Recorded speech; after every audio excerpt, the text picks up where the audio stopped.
자, 이번에 설명할 거는 유가증권 종류들인데요. 주식과 채권에 대한 부분 되겠습니다. 자, 그래서 단기 투자자산이 단기 금융 상품, 단기 대여금, 유동성 매도 가능 증권, 유동성 만기 보유 증권, 단기 매매 증권 이렇게 5가지로 구성되어 있다라고 얘기를 했었는데, 단기 금융 상품은 1년 이내의 예금 적금 종류와 정형화된 금융 상품들이라고 얘기를 했었고, 단기 대여금은 거래처에다 돈을 빌려주고, 자, 본업 이외의 사유로 돈을 빌려준 거라고 했습니다. 그렇게 해서 이자를 받는 속칭 사채놀이를 하고 있다. 세법 용어로는 비영업 대금을 의미한다라고 했었고, 그 다음에가 단기 매매 증권, 유동성 만기 보유 증권, 유동성 매도 가능 증권인데, 제가 숫자를 몰라서 1, 2, 5, 4, 3이라고 적은 거 아니에요. 이유가 유동성 매도 가능 증권이라고 하는 걸 알려면 매도 가능 증권을 알아야 돼요. 유동성 만기 보유 증권을 알려면 만기 보유 증권, 그러니까 유동성이라는 대가리표가 없는 계정 과목을 알아야 되는데, 문제는 만기 보유 증권과 매도 가능 증권이 투자자산에 속하는 계정 과목입니다. 매도 가능 증권과 만기 보유 증권이 투자자산에 속하는 계정 과목이에요. 그래서 이 두 주식과 채권과의 두 계정 과목 사이에 상관관계를 설명하려고 하다 보니까 화살표가 중간에 겹쳐버려요. 그래서 나중에 복습을 할 때 여러분들이 못 알아보는 사태가 벌어지기 때문에 화살표가 겹치지 않은 형태로 그리려고 하다 보니까 이런 약간 변칙적인 형태의 도표가 만들어지게 된 건데, 그렇다 치고 뭐가 이렇게 복잡합니까? 사정인 즉슨 이렇게 된 건데요. 2004년도 이전에는 일본식 회계처리 방법을 사용하고 있었다고 했어요. 그래서 우리 회사가 주식이나 채권을 샀다라고 가정했었을 때, 조금만 올라봐라 바로 팔아버릴 테다 라고 하면 당좌자산 계열에 속하는 단기 투자자산이라고 하는 계정 과목을 사용했었어요. 그리고 오랫동안 들고 있으려고 한다 그러면 투자자산에 속하는 유가증권이라고 하는 계정 과목을 사용하는 걸로 그렇게 되어 있었어요. 그러니까 일본식 회계처리 방법에서는 주식과 채권에 대해서 회계 분계가 굉장히 간단했었어요. 그런데 미국이 IMF가 부탁하기를 주식과 채권을 이렇게 섞는 게 어딨냐, 따로따로 구분 기재해달라. 기왕이면 보유 목적과 소유 비율에 따라서 좀 더 자세하게 표시해달라라고 부탁을 한 거예요. 말이 좋아 부탁이지, 안 들어주면 돈을 안 빌려주겠다고 하네. 자, 그래서 미국의 부탁에 의해서 좀 더 자세하게 이렇게 된 건데, 자, 우리 회사가 주식, 정식 명칭은 지분증권이 되겠는데요. 지분증권을 취득을 했습니다. 그러면 조금만 올라봐라 바로 팔아버릴 테다. 단기 시세차익 목적으로 주식을 다 사거나 단기 소유 목적으로 주식을 사게 되면 뭐라고 적어요? 단기 매매 증권이라고 적어주시면 되는 겁니다. 됐죠? 그런데 주식을 사기는 샀는데 다른 사정이 있어서 주식을 사는 경우가 있어요. 회계학책에서는 기타 사유 목적으로 주식을 취득한 거다 뭐 이렇게 되어 있는데, 예를 들어서 현대 자동차가 자동차 부속을 안정적으로 확보하기 위해서 타이어를 생산하는 한국 타이어 주식을 사들일 경우라든지, 아니면은 자동차에 배터리가 들어가는데 세방전지라고 하는 회사에서 자동차용 배터리를 제일 많이 만들어요. 로켓 배터리라고 하는 건데 상표명이 로켓인데, 아무튼 그렇게 해서 배터리 생산회사 주식을 가지고 있다. 주식 가격이 올라갔다고 해서 쉽게 파는 거 아니죠. 주식 가격이 내려갔다고 해서 또 손해가 났는데 그러고 우울해하는 거 아니에요. 그때는 더 사들이는 사태가 벌어져요. 왜? 원래 목적이 뭐 하려고? 원자재를 안정적으로 확보하려고.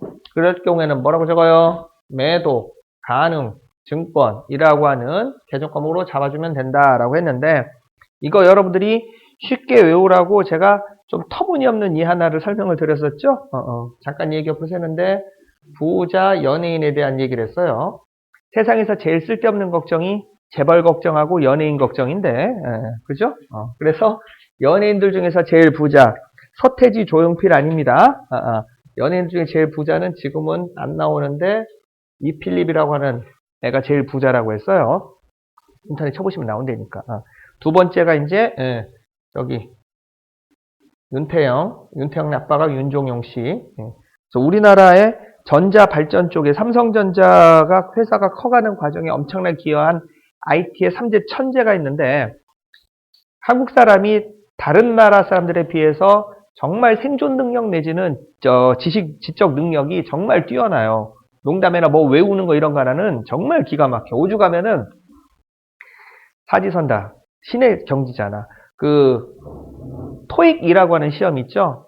그걸 원래 일본 애들들이 자국 내 국민들의 그 영어 실력을 평가하기 위해서 미국 ETS에다 부탁해가지고 만든 시험이에요. 그런데 이제 우리나라 시사영어사가 그 시험을 도입을 해가지고 이제 여러 가지 로비 활동 결과 사법고시, 행정고시, 외무고시에서도 그리고 취업할 때 뭐 이런 데도 거의 필요한 시험책으로 끼워 넣는 바람에 엄청나게 큰 돈을 벌어들이고 있는데, 그러다 보니까 공부 시험 점수가 좀 들쭉날쭉해. 여기 시험 보시면 아시겠지만, 그래서 시험 점수를 조금이라도 더 많이 받기 위해서 편법 아닌 편법을 그때 썼던 게 뭐였냐면, 그 당시 때 일본하고 필리핀에서 토익 시험을 먼저 봤었어요.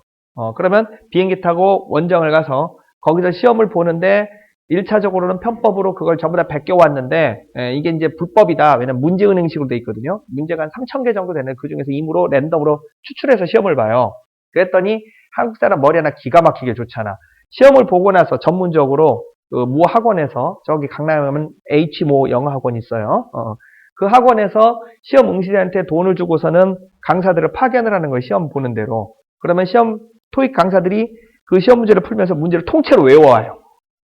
그래가지고 그거를 문제로 한국에 와서 복각을 하는 거예요. 머릿속에 들어있는 거 무슨 소리 알아내요. 그죠?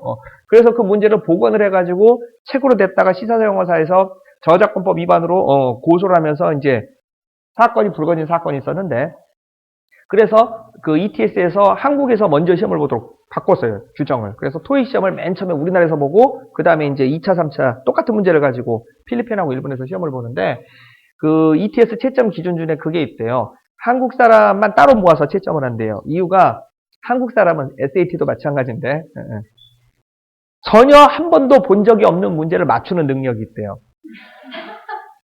일명 찍기라고 하는 거. 왜 여러분들 있잖아요. 문제 풀다가 뭔가 간질간질해. 그럼 그게 답이야. 근데 문제를 다 풀고 나서 왠지 아닌 것 같아. 고치면. 틀리잖아요.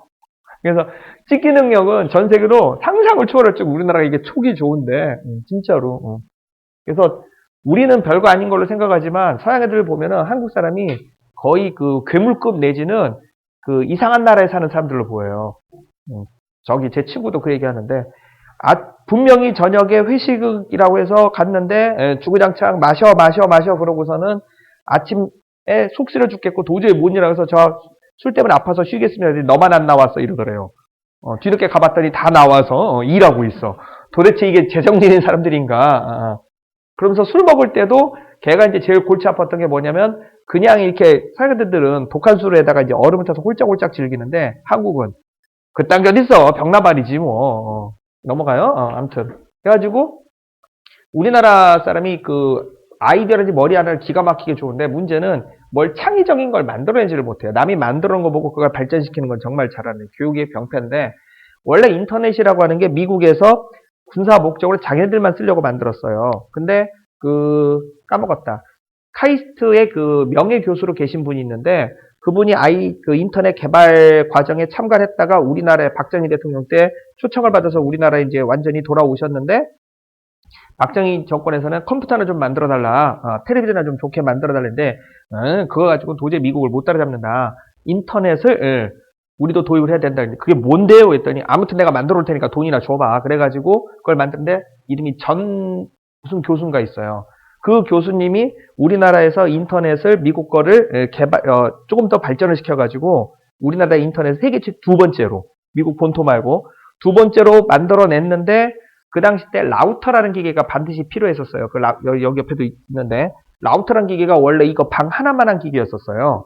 근데 그분이 그걸 컴퓨터 소프트웨어로 구현을 해가지고 컴퓨터에다 라우터 기능을 하는 프로그램을 심어가지고 그걸 미국까지 연결해버린 거예요. 그러니까 미국에서 이제 뒤집어진 거야. 왜? 군사용 전산망이었는데 느닷없이 어디서 인터넷 훅 들어온 거예요. 조사해보니까 위치가 남한이야. 한국, 코리아야. 그래가지고 어차피 털린 거 그냥 다 오픈해버리자. 그래가지고 미국에서 인터넷을 그 전 세계적으로 다 공개하는 바람에 전 세계가 다 인터넷으로 연결이 된 거거든요. 있어요. 그 인터넷 쳐보시면 나와. 인터넷의 아버지 여러분 쳐보시면 나오는데 그거 아니어더라도 반도체 쪽에서도 원래 미국이 발명한 건데 인텔 사장이 발명한 거예요. 근데 그거를 좀 더 훨씬 더 효율적이고 제대로 작동되게 만든 게 그 윤태영 아빠인 윤종용 씨. 원래는 저기 그 황창규 씨라고 있어요. 지금 KT 사장님인데 황창규 씨가 이제 MIT 공대에서 일하면서 밑에 자기 제자들을 키웠는데 그게 진대재 씨하고 그 윤종용 씨예요. 가지고 진대재 씨는 정보통신부 장관까지 하고 그래서 이 세 사람이 삼성전자를 지금 원래 삼성전자 규모의 거의 10,000대 가까이 키워놓은 거예요. 그분들 아니었으면 핸드폰, 컴퓨터, 아마 저나 여러분들 그냥 라디오하고 텔레비전으로 그냥 만족하고 살고 이랬었을 텐데 여하튼 제 친구가 얘기했는데 한국 사람은 도통 이해가 안 간대요. 특히 이제 그 2002년도 월드컵 때 그때부터 할 때게 됐는데 언제부터 축구를 좋아했다고 집에 앉더라고 빨간 두걸 둘러쓰고 대한민국에 치고 그 난리를 치더니 그 다음날부로 안 보여. 기억나시는지 모르는데 그때 안정환이가 다음 주부터 K리그 한국 축구 시리즈 개막합니다. 많이들 와서 관람해 주세요 했는데 수원에서 첫 경기가 있었거든요. 거기에 8,000명이 들어가는 경기장이 200명 왔어. 그 전주에 월드컵 있어가지고 그 난리를 치고서는 재밌는 나라야. 그리고 저기 IMF 때도 나라를 구하겠다고 전 국민이 금부치를 내놓길래 뉴욕 뉴스위크지에서 정말 희한한 나라다. 자본주의 국가에서 어떻게 개개인들이 국가와 민족을 위한답시고 자기 개인 재산을 손해를 보아가면서 금부치를 내놓냐. 정말 본받을 만하다 했는데 한 달 뒤에 기사가 또 바뀌었잖아요. 100년에 나올까 말까 영화가 나왔어요. 힌트, 베푸셔 먹은 이야기. 타이타닉이라는 영화가 나오는데 그 레오나르도 디카프리오하고 케이트 윈슬리 주인공인 거. 밥은 굶어도 영화는 봐줘야 된다 그러면서 금부치 바꿔가지고 들어온 달러돈 그거 영화 한 편 보겠다고 로열티로 다 털어먹었잖아. 가지고 뉴스위크에 뭐라 그러면 이해가 안 가는 종족이다. 밥은 굶어도 영화는 봐야 된다고 하더라. 이게 도대체 뭐 하는 사람들일까? 그러고 기사가 나온 적이 있어요. 넘어가. 그래서 외국인들 보기에는 우리나라 거의 괴물급으로 보여요. 도대체 정체를 알 수가 없대. 특히 저 게임 쪽도 아시는지 모르겠는데 인터넷 온라인 게임 종류들은 거의 1등이 다 한국 사람들이에요. 요즘 유행하는 거 고급 시계 오버워치라고 있어. 그것도 1등, 2등, 3등, 10등까지 다 한국 사람이고 롤이라고 있어요. 그것도 한국 사람이야. 도대체 한국 사람들 밥도 안 먹고 이 집만 하는가 뭐 이러는데 넘어가요. 아무튼 그렇다 쳐. 게임 하나 끝내주길 잘하잖아. 그리고 하루에 저기 안 믿어지겠지만 그 미국 그 시사 프로 아니 그 예능 프로 중에 Believe It or Not이라고 있어요. 믿거나 말거나 그래가지고 전 세계 각지에서 희한한 풍습들 보여주면서 이게 진짜일까 가짜일까 곤란하는 게 있어. 저기 서프라이즈 일요일 아침 하는 거 서프라이즈 보면은 진짜 가짜고 물어보는 것처럼 그때 나온 게 뭐냐면 한국에서는 고등학생이 하루에 16시간 공부한다. 참일까 거짓일까 이게 나온 적이 있어요. 진짜로. 그래서 그거 다 그 체크하는 사람들이 사람의 체력에 한계가 있지 말이 안 된다 그래가지고 한 명만 참이라고 하고 나머지가 다 거짓이라고 눌렀거든요. 답은 참이라고 나왔어. 그래가지고 그 방송이 또 일본을 탔는데 일본 방송은 더 웃겼어요. 우리나라 고등학생들은 하루에 15시간 공부하는데 코리아한테 진다는 건 말도 안 된다 그래가지고 야간제로 시간이 늘어난 적이 있어요. 일본이. 그래서 우리는 일본을 미워하고 일본은 우리를 미워할 수 없는 이유 그래서 미워할 수밖에 없는 이유가 그래서 이런 거예요. 넘어가요. 아무튼 그래서 윤태영의 아빠가 윤종용 씨 엄청난 부자예요. 그다음 세 번째가 이서진이라고 집안이 원래 부자인데 할아버지가 한국은행 초대 총재 은행장이에요. 지점장도 아니고 아버지가 제일은행 은행장이었어요. 지점장도 아니고 그리고 저축은행 운영하고 있다고 했었죠. 그 다음에 이제 네 번째가 최시원 보령메디앙스의 최대 주주 집안 아들내미 대표이사 아들내미 그 다음에 다섯 번째가 강동원 SPP 중공업의 숨겨진 후계자일지도 모르겠는데 그렇다 치고 이 중에서 하나를 골라서 여러분 남편을 만들 수 있는 방법 알려드렸었죠? 일단은 이필립은 영어가 안 되니까 뺍시다. 그 다음에 윤태영은 결혼했어. 빼고 이서진은 시어머니가 까칠해. 그 다음에 최시원 아니면 강동원인데 기억하면 한 살에도 어린애가 더 낫겠죠? 최시원을 골라 잡았는데 자 최시원한테 저랑 결혼해주세요라고 매달리면 사생팬 하나 늘었다고 짜증낼 거예요. 그러니까 제가 알려드린 방법은 협박을 하라고 했어. 너 나랑 결혼 안 해주면 니네 엄마 아빠 잘라버리겠다라고 협박을 하면 된다고 했는데, 그러려면 보령 메디앙스 주식의 과반수 이상을 사면 된다고 했어요. 보령 메디앙스가 지금은 이제 6천억 원짜리 회사인데, 하나, 둘, 셋, 넷, 다섯, 여섯, 일곱, 여덟, 1000억이니까 6 곱하기 12, 공이 11개가 붙습니다. 과반수니까 2분의 1을 사야 되고, 한 주가 지금 2만 원이고, 1년에 우리나라 장이 251분을 여니까 찍찍 하면 약분되고, 공 4개, 하나, 둘, 셋, 넷, 4개 약분하고, 250이니까 1000을 약분하면 4가 돼서 24,000년 걸린다고 했었죠? 여기서 여러분들 웃어주셔야 돼요. 왜? 지금 녹음 중에 있거든. 제 방송이잖아. 그렇다 치고. 자, 그래서 이런 목적으로 여러분들이 다른 꿍꿍이가 있어서 관련 회사 주식을 열심히 사모으고 있다. 보령 메디앙스 주식 가격이 올라갔다 해서 바로 파는 거 아니죠. 보령 메디앙스 주식 가격이 내려가면 기회는 있다다 그러면서 더 사들이는 상황이 벌어질 거다. 뭐 이런 얘기 했어요. 그러면 가게에다 뭐라고 적어요? 매도, 가능, 증권으로 적어야 된다. 그 얘기예요. 실제 시험 문제에서는 최시원을 남편으로 만들기 위해서 주식을 샀습니다. 무슨 계정광으로 처리해야 될까요? 뭐 이렇게 나오진 않고, 여러분이 집을 사보시면 아실 텐데, 집 사보시면 아실 텐데, 또는 자동차를 산 분은 아실 텐데, 집을 살 때 부동산 등기부 등본에 등기를 해야 돼요. 그때 저처럼 집 없는 서민들을 위해서 국민주택 채권을 사라고 정부가 강매를 합니다. 안 살래 안 살 수가 없어요. 정확하게는 그 국민주택 채권을 사들였다라는 영수증이 필요해서 어쩔 수 없이 사들였다 바로 되파는데, 그때 사들인 국민주택 채권을 무슨 계정광으로 처리한다?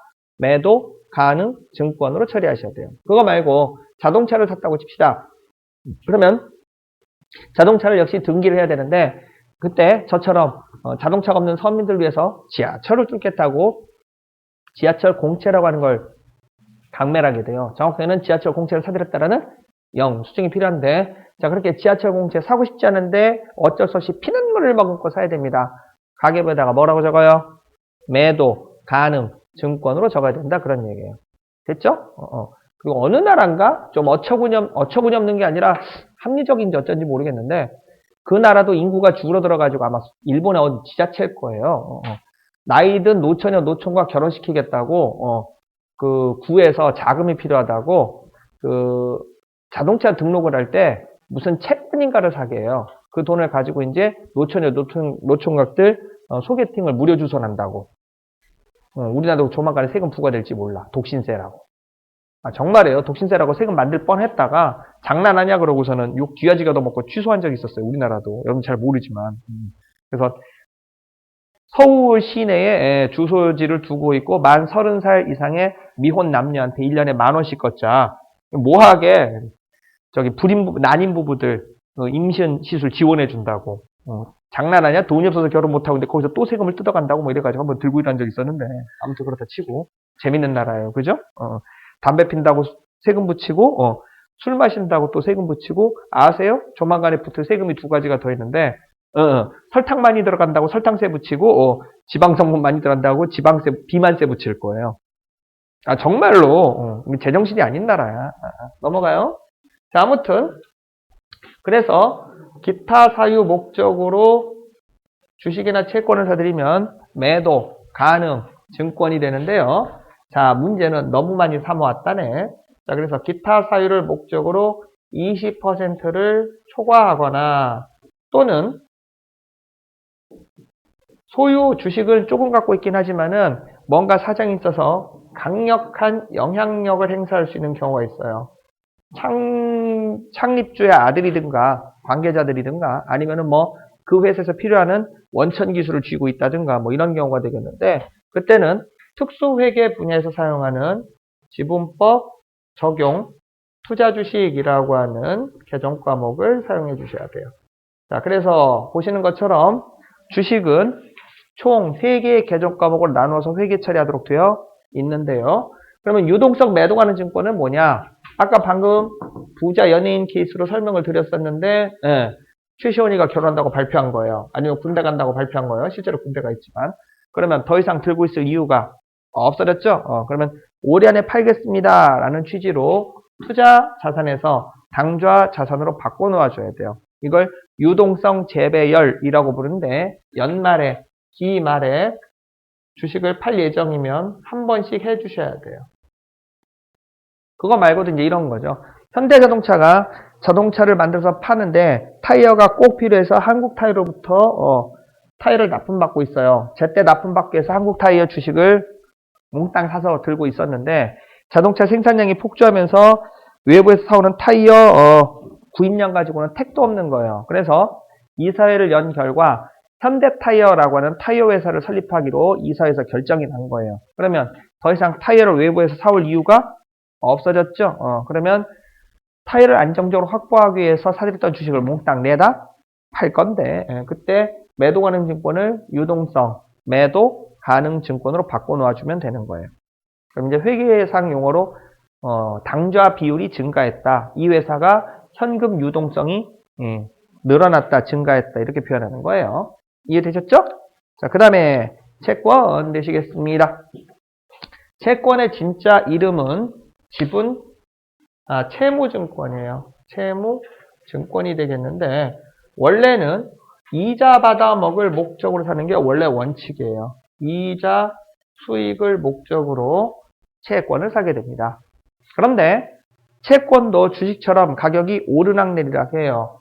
뭐냐면은 한 달에 한 번씩 금융통화운영위원회라고 하는 게 열리는데 우리나라 기준금리를 올릴까 내릴까 뭐 이런 얘기예요. 참고로 어제 금융통화운영회가 있었는데 금리를 동결시키는 걸로 결정이 났죠. 그래가지고 실망해서 주가가 확 떨어졌는데 사실은 지금 우리나라가 경기 상태가 안 좋아요. 그래서 시중에 풀린 자금을 회수하기 위해서 금리를 올려야 될 시점인데 계속해서 지금 금리를 올리면 부동산 경기가 죽어버리니까 이러지도 못하고 저러지도 못하고 이런 상태인데 그래서 금리를 올릴 거다라고 기대하고 있었는데 동결시키니까 큰 매물이 지금 나온 건데 그렇다 치고 그래서 금리하고 채권하고 관계는 역관계에 있는데 이걸 왜 그렇게 되는지 일일이 설명하려면 너무 시간이 오래 걸리니까 그냥 외워두세요. 금리가 올라가면 채권 가격은 내려가는 거예요. 금리가 내려가면 채권 가격은 올라가는 거예요. 반대 방향으로 움직인다. 그냥 그렇게 외워두세요. 시험에 나오진 않는데 아무튼 그래서 채권을 쌀 때 사서 비쌀 때 팔아야겠다라는 목적으로 사게 되면 역시 단기 매매 증권으로 회계처리를 해주셔야 돼요. 그래서 단기 매매 증권은 두 가지가 다 가능합니다. 뭐도 되고 주식도 단기 매매 증권이 될 수 있고요. 채권도 단기 매매 증권이 될 수 있어요. 두 가지가 다. 자, 무슨 목적으로 사들이기만 하면 단기 시세 차익 조금만 올라봐라 바로 팔아볼 테다 라는 목적으로 사들이기만 하면 보시는 것처럼 단기 매매 증권이라고 하는 개정 과목으로 처리를 할 수 있어요. 됐죠? 자, 그런데 채권도 매도 가능 증권 형태가 되는 경우가 있어요. 매도 가능 증권 형태가 되는 경우가 있는데 1단계 회사채인데 희한해요. 주식으로 갈아탈 수 있는 애가 있어요. 그걸 전환사채라고 부르는데요. 뭐로 바꿀 목적으로 샀다? 나중에 주식으로 갈아탈 목적으로 회사채를 사들인 경우가 있어요. 그걸 전환사채라고 하는데 전환사채를 사들이면 시세차익 목적도 아니고 이자 수익 목적도 아니기 때문에 단기 매도 가능 증권에다가 갖다 놓도록 돼 있어요. 전환사채하고 99.9% 비슷한 애가 있는데 뭐냐면 신주 인수권부 사채라고 하는 게 있어요. 신주 인수권부 사채. 그냥 용어만 알아두시면 돼요. 나중에 자세하게 얘기해 줄게요. 자, 이 두 가지 말고 시험에 정말 잘 나오는 건 지금부터 설명하는 건데요. 방금 전에 얘기했었어요. 자동차를 살 때 지하철 공채를 사야 된다고 했었죠. 집을 샀는데 부동산 등기하기 위해서 국민주택 채권을 사야 된다고 했었죠. 사고 싶지 않은데 어쩔 수 없이 관계 법령에 의해서 사들여야 되는 종류들을 첨가, 취득, 유가, 증권이라고 부릅니다. 첨가, 취득, 유가, 증권. 근데 이게 일본 용어예요. 그래서 지금 젊은 교수분들은 한국식 용어로 이걸 풀이를 해서 강제, 취득, 유가, 증권이라고 더 많이 불러요. 사고 싶지 않은데 정부가 강제로 사라고 하는 바람에 어쩔 수 없이 피눈물을 머금고 샀다. 뭐 이런 내용 되겠습니다. 자, 그러면 유동성 만기 보유증권은 뭐냐? 물론 그렇겠지만 이자 받아먹기 귀찮다. 뭐 이런 거예요. 이자 받아먹기 귀찮다. 그러면 자, 무슨 자산에서 무슨 자산으로? 투자 자산에 속하는 만기 보유증권에서 당좌 자산에 속하는 유동성 만기 보유증권으로 유동성 재배열을 해주셔야 돼요. 유동성 재배열을. 자, 그 다음에 마지막으로 양념 하나만 더 칠게요. 뭐냐면 자, 조금만 올라가라 바로 팔아볼 테라는 목적으로 주식과 채권을 샀는데 하필 부도가 났다고 합니다. 그러면 부도가 난 회사의 주식과 채권은 매도 가능 증권을 갖다 놓도록 돼 있어요. 그런데 다행히도 회사가 정상화됐다고 하네요. 자, 그러면 원상복귀 가능 불가능? 불가능하니까 이 얘기를 꺼낸 거죠. 한번 부도가 났던 회사와 주식은 매도 가능 증권이 되었다가 원상복귀 되더라도 붕괴 안 하고 유동성 재배를 안 해요. 이대로 갖고 있다가 가격이 원래도 회복되면 그냥 이 상태로 팔든가 계속 들고 있던가 이렇게 돼요.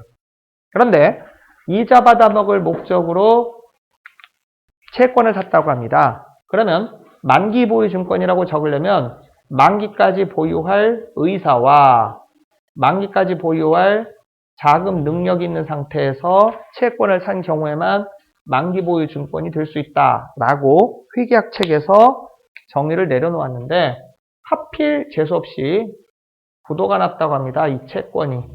그러면 역시 매도 가능 증권이 돼요. 이자 지급이 중지가 되기 때문에 지금 한진해운이 이 케이스에 해당할 거예요.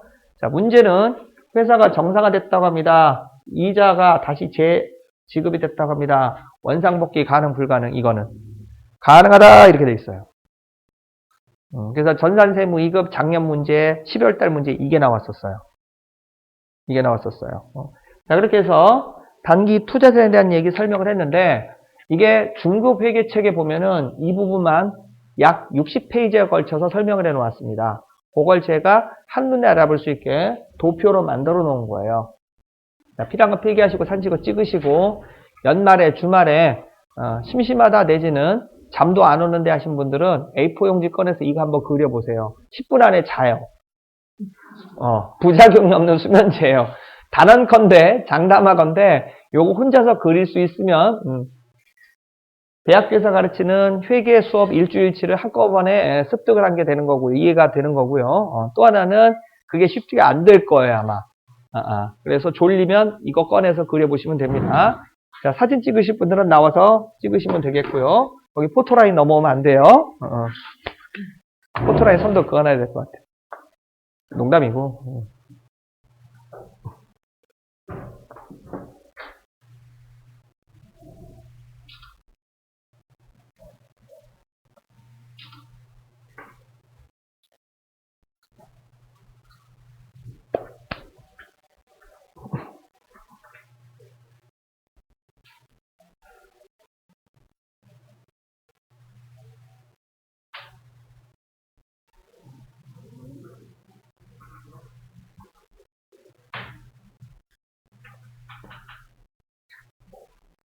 이거 말고 뒤쪽 부분이 조금 더 있는데 그건 마감 결산할 때 얘기할게요. 뭐냐면 연말에 기말에 이제 주식 가격이 올라가거나 뭐 내려가거나 아직 안 팔았는데 올라가거나 내려가거나 뭐 그런 얘기가 있는데 거기까지 해야 유가증권 부분, 주식이나 투자에 대한 부분, 주식이나 채권에 대한 부분이 완성이 되기 때문에 그 부분은 나중에 가서 얘기하도록 하고 이거 한 번에 안 끝납니다.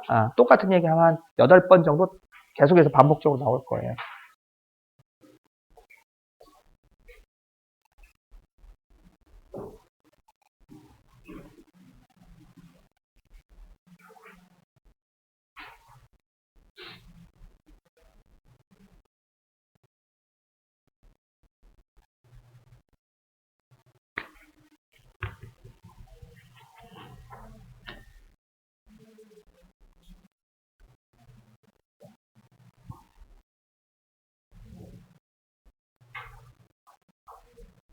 자, 다 적으셨어요?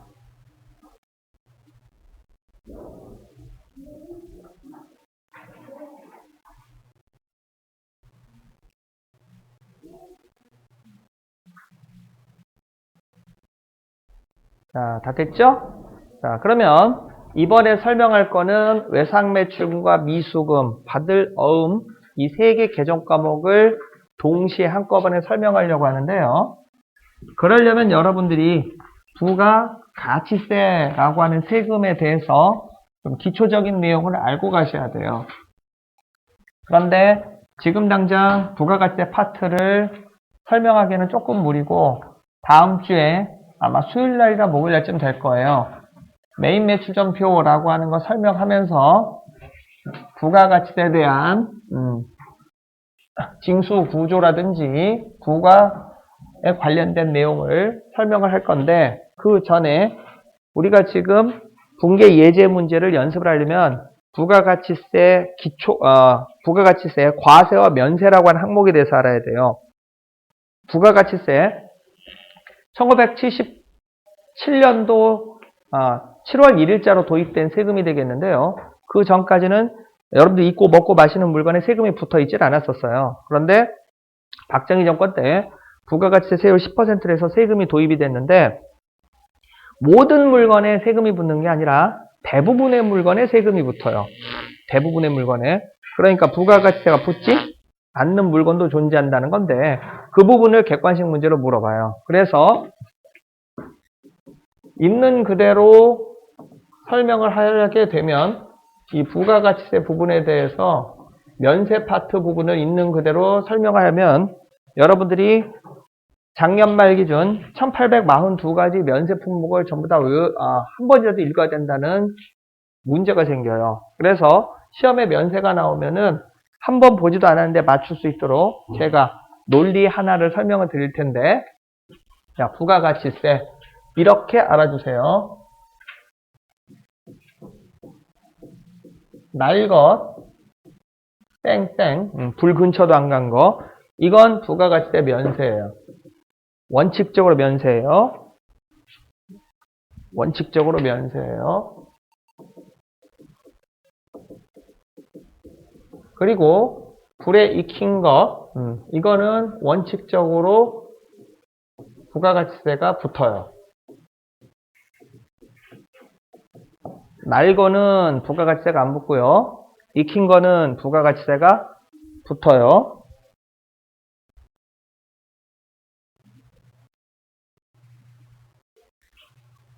그러니까 햄, 소세지, 컴퓨터, 운동화 이런 것들은 전부 다 부가가치세 붙는다, 과세다 그런 얘기인 거예요.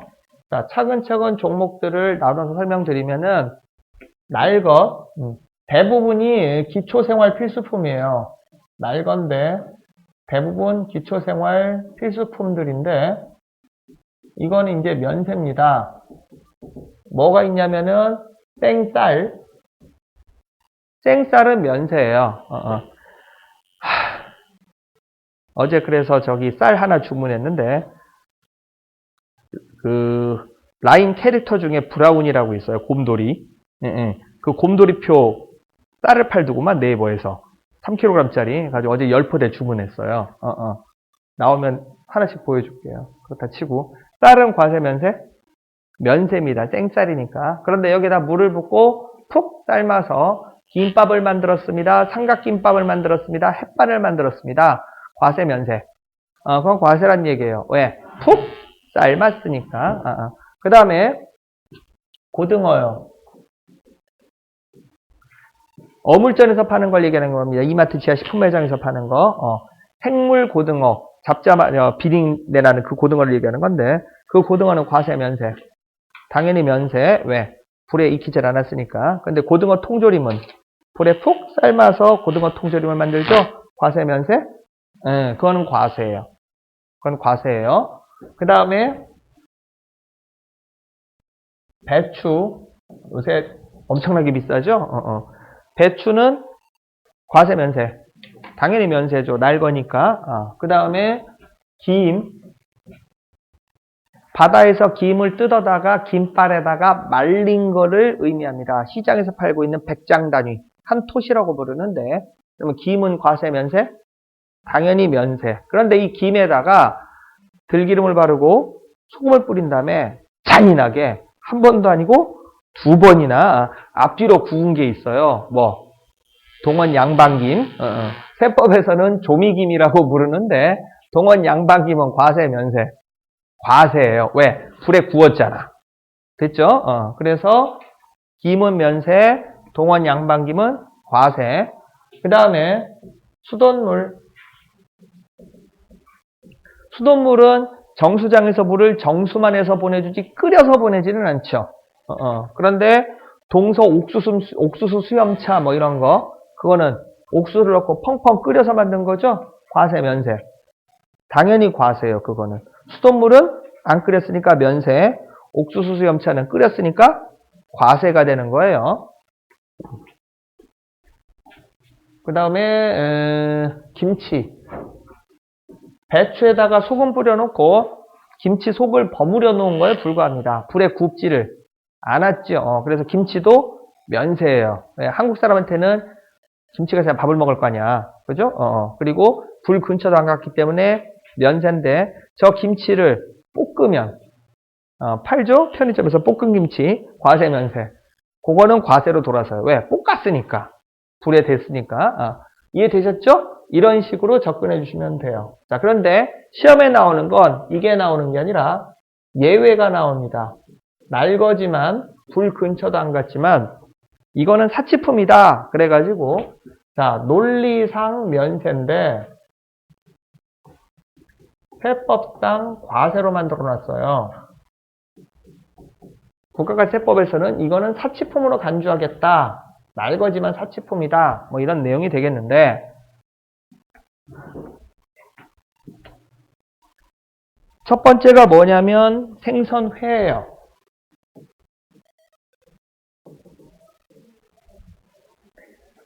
광어, 우럭 한 번씩은 다 드셔보셨을 텐데 예기어포로 세는데 생선회 중에서 제일 고급 어종이 뭔지 아세요? 혹시 남자친구가 회 먹으러 가자라고 했었을 때 광어, 우럭 이런 거 먹지 마세요. 일단은 양식에서 키운 거고 중국산으로 수입되는 경우가 있어요. 그래서 중국에 수입할 때 수온을 차게 하고 거기다 수면제를 섞고 그 항생제를 섞어가지고 들여와요. 그래서 길거리 가다 보시면 광어 2마리에 10,000원이라고 돼 있는 거 있죠? 여기 딱 정체가 그거예요. 예기어포로 세는데 광어, 우럭은 한국 사람이 좋아하긴 하지만은 자연산은 꽤 비싸요.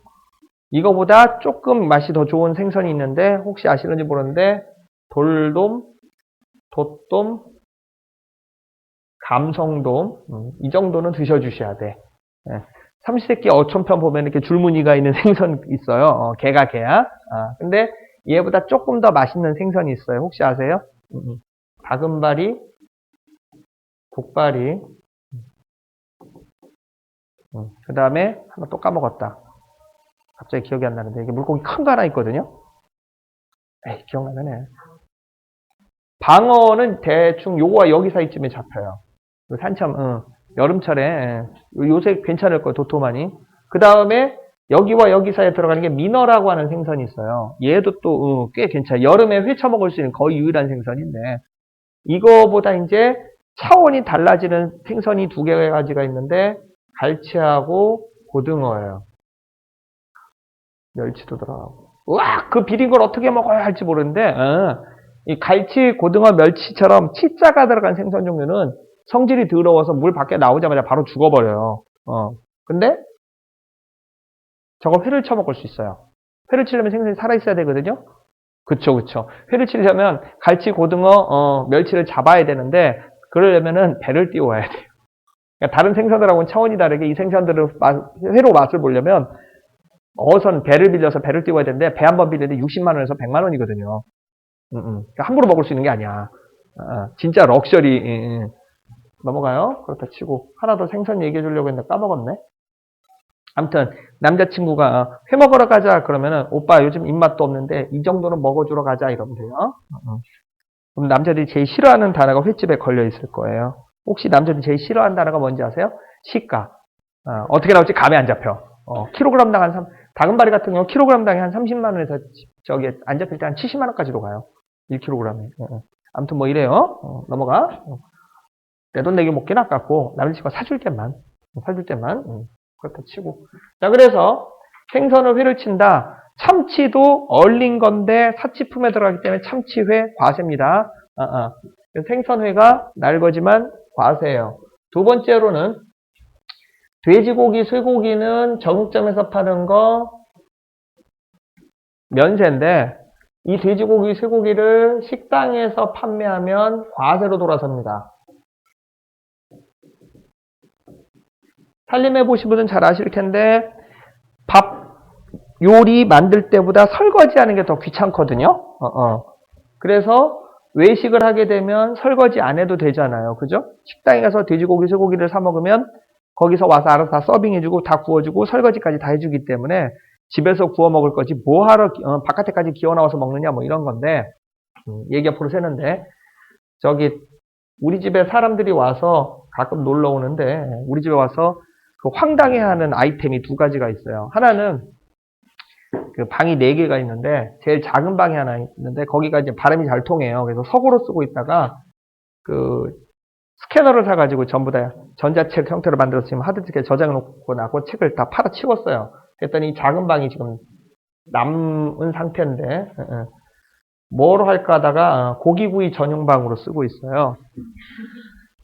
집에서 고기 구우면 이거 냄새 튀고 막 이러거든요. 기름 튀고 냄새 배고 이러거든요. 그래서 방 하나를 바닥도 신문지, 벽도 신문지, 천정까지 신문지로 도배하고 왜 삼겹살 구울 때 튀니까 환기 덕트까지 다 바깥으로 빼놓고 가운데 여기 우리 거래처 사장님이 폐업하면서 주고 간 식당에서 사용하는 고기구이 전용 그 테이블이 있어요. 안에 가운데 이렇게 구멍 뚫린 거 원목으로 된 거. 그거 하나 갖다 놓고 고기 구워 먹고 나와요. 들어갔다가 고기 구워 이렇게 나오는데 손님들이 왔길래 대접을 한다고 이걸 이제 가동을 했더니 황당해 하는데 저보다 한술 더 뜬 인간이 있어. 뭐하러 불편하게 여기에다 방을 이렇게 해놓느냐. 왜요? 뭐 방법이 있어요? 그랬더니 자기는 고기가 너무 좋은데 와이프는 고기를 싫어한대요. 그래서 집에서 고기는 구워 먹고 싶고, 집에서 구우면 냄새 배고 그러니까는 아파트에 보면 베란다 있죠? 거기에다가 고기구이 전용 공간을 만들어 놨는데 이마트나 코스트코 같은 데 가보면은 냉장고 대용량 사이즈 포장했던 포장 박스 있어요. 그걸 하나 얻어다가 여기에다 세워놓고 여기를 한 귀퉁이 이렇게 자른대요. 그리고 고기 구입한 숯으로 된 걸 여기다 놓고 가스 지시가면 안 되잖아요. 덕트 환풍구를 건물 바깥 저 아파트 베란다 쪽으로 빼가지고 여기서 고기를 구워서 거실로 배달을 하는 시스템을 만들어놨대. 괜찮더라고요. 그래서 이번 주말에 이거 도전하려고 박스 얻어놨어요. 넘어가요. 혼자 살다 보면 온갖 희한한 짓 다 하게 돼. 두 번째로는 제가 로봇 청소기를 지금 12대를 갖고 있는데 사정이 좀 있어요. 원래는 10세대였는데 우리 거래처 대리점 가전제품 대리점 사장님이 사업하다 망했어요. 그래가지고 이제 폐업 관계 때문에 갔더니 마음에 드는 거 하나 가져가래요. 그래서 혼자 살다 보니까 청소도 제대로 못하고 그래가지고 로봇 청소기를 냉큼 집었는데 보니까 12대가 더 있어요. 사장님 저거 어떡하실 건데? 그랬더니 파는 데까지 팔아보고 안 되면은 뭐 거래처 선물을 주든가 집에 가져가야지 뭐 이러시더라고요. 그래서 그냥 저 달라고 가지고 원가에 한 대당 20만 원씩 13대를 다 인수했어요. 그래가지고 청소 다 끝났겠다. 우리 집에 로봇 청소기가 12대가 동시에 가동이 돼요. 10시에 시작해서 12시에 종료가 되는데 그러면서 그 아이디어로 생각난 게 뭐냐면 가사도우미 와서 청소해주고보다 100번 나아요. 어떤 면에서는 로봇 청소기 위에다가 레알 마드리드라고 하는 축구단체 있어요. 인터넷 홈페이지에 가면 레알 마드리드라고 있는데 레알이 이제 영어 로열이라는 뜻이거든요. 축구단 거기 선수들 사진을 이렇게 게재를 해놨는데 그걸 다운로드 받아가지고 컬러 레이저 프린터로 출력을 해서 아크릴판을 사다가 이렇게 세워놨어요. 그리고 청소기 작동하는 시간에 토요일날 테니스공 하나 딱 던져주면은 로봇 청소기가 청소하면서 뭐도 같이 관람 가능? 축구 경기도 같이 관람이 가능해요. 진짜로. 근데 왜 10세대가 아니고 12대라고 하냐면 후보 선수로 한 대를 놨었는데 이게 로봇 청소기 가지고 있는 건 아시겠지만은 어느 특정 지역으로 가지 못하게 가이드라인을 설치해 놓은 게 있어요. 콘이라고. 여기서 이제 무선 신호가 나가면은 이제 여기는 넘어가지 마라 그건데 하나가 중간에 배터리가 다 돼가지고 13번째 로봇 청소기가 탈출했어요. 마침 그때 문 열어놨었는데 저는 이제 컴퓨터 보면서 영어 공부하고 있었고 나름 성실하게 살고 있어요. 그렇지만 어쨌든 우리 집 아파트가 복도식인데 탈출을 한 다음에 마침 그때 엘리베이터 문이 열렸네? 그래가지고 이걸 타고 탈출을 했어요. 근데 CCTV 카메라 찍혔는데 이게 위로 올라간지 밑으로 내려간지를 모르겠어요. 가지고 지금 나간 지 한 2주, 일주일 정도 됐으니까 지금 배터리가 방전됐을 텐데, 어디 가서 어떻게 처박혔는지를 모르겠어. 넘어가요. 좋은 얘기 아니야. 그래서 아무튼 이러고 살고 있어요. 넘어가요. 그래서 다시 얘기 원위치. 식당에서 팔고 있는 돼지고기, 쇠고기는 날거지만 과세, 면세. 과세입니다. 정육점에서 파는 거, 이마트 지하 식품 매장에서 파는 거는 면세인데, 식당에서 파는 건 과세예요. 그래서 여러분들 이마트에서 물건 사거나 돼지고기, 쇠고기를 사거나 그러면은 영수증 주잖아요. 거기 보면 별 표시가 붙어 있는 게 있고 별 표시가 없는 게 있을 텐데, 별 표시가 되어 있는 거는 부가가세 과세 항목이고 별 표시가 없는 거는 면세라는 의미예요, 그거. 그래서 옆에 보시면 부가가세 10%가 표시가 되니까 안 되는 게 있는데, 그 과세 면세를 의미하는 거예요. 됐죠? 그 다음에 세 번째는, 자, 수돗물이 면세였는데, 수돗물을 못 믿고서, 사람들이 생수를 사먹는 거예요. 제주 삼다수 뭐 이런 거, 저기 아이시스 뭐 이런 거. 정부 입장에서는, 정부가 국민들에서 수돗물을 만들어줬는데, 감히 겁없이 생수를 마셔! 막 이런 거예요. 사설업체가 생산한. 그래서 생수는 끓이지는 않았지만, 사치품으로 분류가 돼서, 부가가치세, 과세입니다. 그래서 조금 있다가 수업 끝나고, 아시죠? 두 군데 정수기 있잖아요, 학원에. 한 모금 드셔주시는 센스. 생수 드실 때 꼭꼭 씹어보세요. 신선한 부가가치세가 아삭아삭 씹힐 거예요. 맞대니까. 그래서 생수는 부가가치세 붙어요. 그 다음에 네 번째가 날건데 부가가치세 붙는 거. 포장김치 되겠습니다. 그냥 김치는 면세인데요. 시장에서 파는 거, 백화점 지하 식품 매장에서 파는 거, 이마트에서 파는 김치는 면세인데, 저거는 종갓집 김치, 동원 김치 그러면서 소용량 알루미늄 포장팩에 들어있고요. 이산화탄소 흡수제가 있어서 6개월 이상 실온에서 보관이 가능한 경우를 얘기하는 거예요. 그런데 동원 김치, 종갓집 김치 중에 1kg짜리, 3kg짜리, 5kg짜리 있어요. 걔는 은박 비닐 포장이 아니라 빨간색 비닐 봉다리에 들어있는데 그거는 장기 보관이 불가능합니다. 그래서 김치는 소용량 포장일 때는 부가가치세가 붙는데 1kg, 3kg짜리, 5kg짜리 커다란 김치일 때는 면세로 돌아서요. 이유인 즉슨 대용량 포장은 김치를 담글 줄 모르니까 어쩔 수 없이 사 먹는 건데 소용량 포장의 김치는 어떨 때 사는 거예요? 놀러 갈 때 사 먹는 거죠. 그래서 놀러 갈 때 사 먹는 김치는 사치품이다 이렇게 되어 있어요. 그래서 포장김치는 과세예요. 그냥 김치는 면세인데 마지막 다섯 번째 수입산 애완동물이 면세입니다.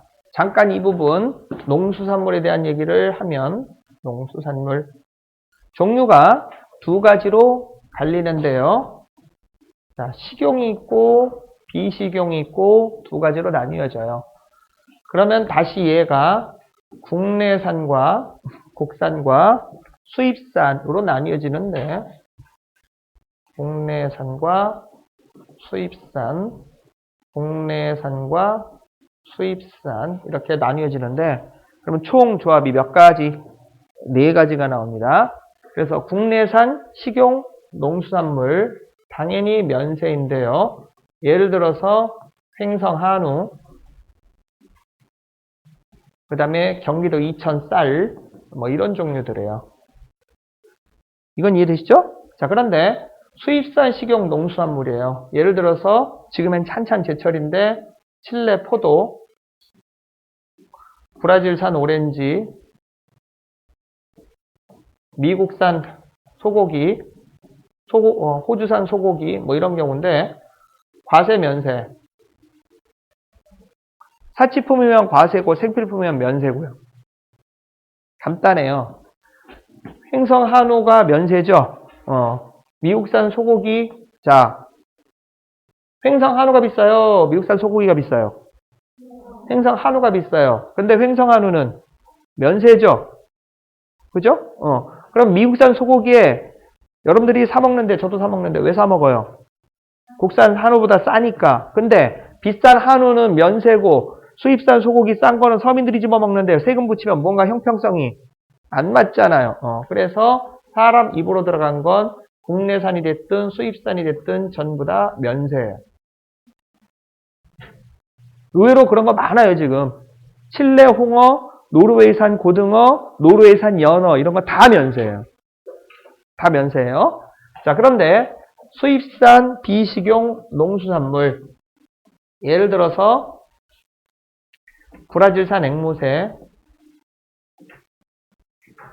이마트에서 팔고 있는데 미국산 거북이 애완동물이죠. 그 다음에 미국산 치와와 과세 면세. 먹는 거 아니에요. 그래서 다 과세예요. 다 과세예요. 얘기 옆으로 세는데 그 삼시세끼 저번에 만재도 편에 나왔던 그 조망만한 강아지 있죠. 민키라고. 기억나시려나? 아, 산체. 벌써 잊어먹었구나. 그 산체라는 강아지 크기는 조망만해 보이는데 장모 치와와라고 하는 미국산 견종이에요. 한 마리에 100만 원 넘어가는 강아지예요, 그거. 그럼 산체는 과세 면세. 과세예요, 이게. 강아지 먹는 거 아니에요? 먹는 거 아니라니까? 자, 그런데 여기가 시험 문제에 잘 나와요. 국내산 비식용 농산물, 예를 들어서 진돗개라든지 진도에서 태어난 강아지가 진돗개가 되겠죠. 그 다음에 국산 장미 뭐 이런 거, 장미를 뜯어먹는 사람은 없으니까. 자, 이 부분 논리상 과세인데 문제는 진돗개라든지 국산 장미를 우리나라 농민들이 키워요. 그래서 세법상 면세로 만들어 놓았습니다. 그러다 보니까 국산이면 다 면세예요. 국산이면 다 면세예요. 그래서 시험용으로는 얘를 잘 물어봐요. 국내산 비식용 농산물, 그래서 수입산 애완동물, 미국산 치와와라든지 그 다음에 브라질산 앵무새 이런 애완동물은 부가가치세가 붙습니다. 자, 10분 쉬었다가 나머지 부분 익힌 거에 대한 부가가치세 설명하도록 할게요. 쉬세요.